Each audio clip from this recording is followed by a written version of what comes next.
محمد سعدان جن کی تلاوت کلام اللہ صاحب محفوظ ہو رہے تھے، اس کے بعد باقاعدہ تقاریر کا سلسلہ شروع کیا جاتا ہے۔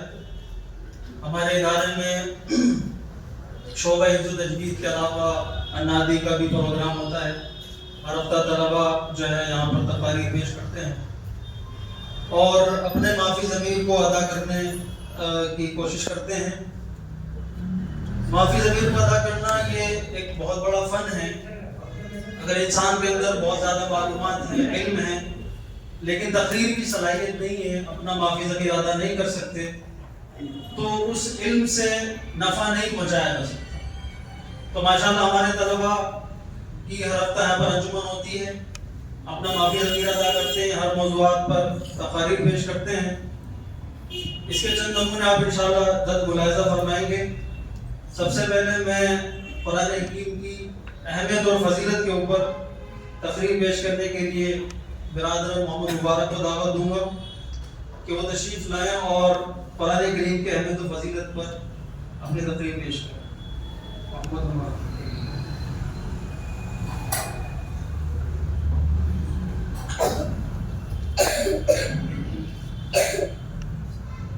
السلام علیکم ورحمۃ اللہ وبرکاتہ۔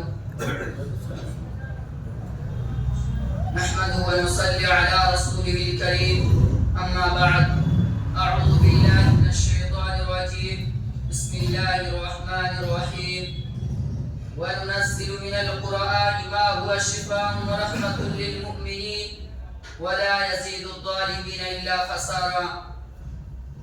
صدر جلسہ، اسٹیج پر تشریف فرما علماء کرام، مشفق و مربی اساتذہ کرام اور محترم سامعین، آج میں آپ کے سامنے ایک اہم موضوع پر گفتگو کرنے کی سعادت حاصل کر رہا ہوں جو ہمارے دین اسلام کی بنیاد اور ہماری زندگی کا ایک لازمی حصہ ہے، وہ ہے قرآن کریم کی اہمیت و فضیلت۔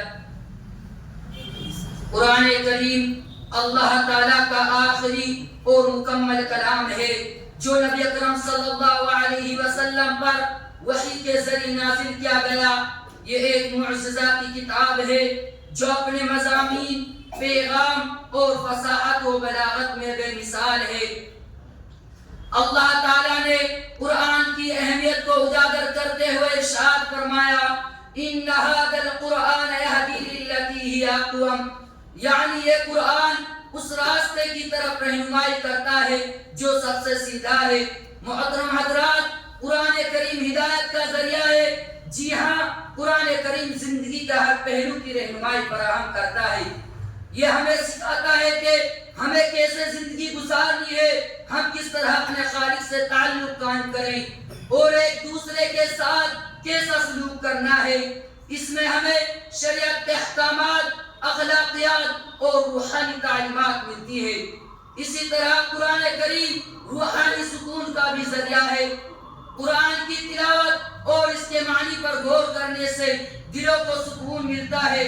اللہ تعالیٰ فرماتا ہے، الا بذکر اللہ تطمئن القلوب، یعنی یاد الہی سے دلوں کو سکون ملتا ہے۔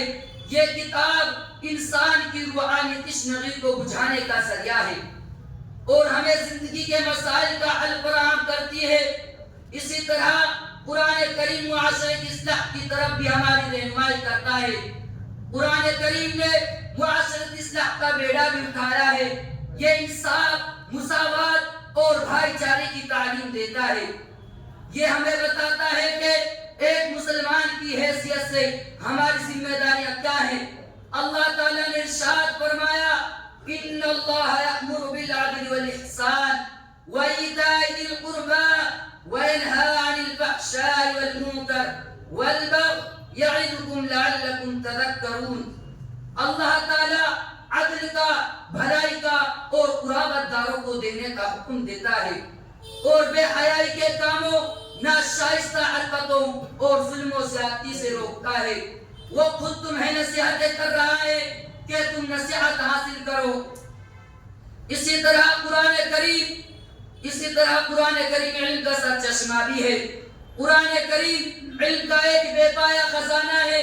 اس میں تاریخ،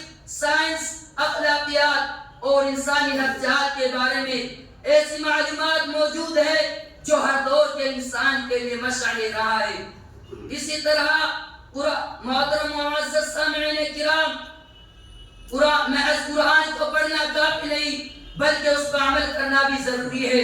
نبی اکرم صلی اللہ علیہ وسلم نے ہمیں اس کی تعلیم دے دی ہے کہ ہم قرآن کی آیات کو اپنی زندگی میں شامل کریں اور اس کی ہدایت کے مطابق اپنی زندگی بسر کریں۔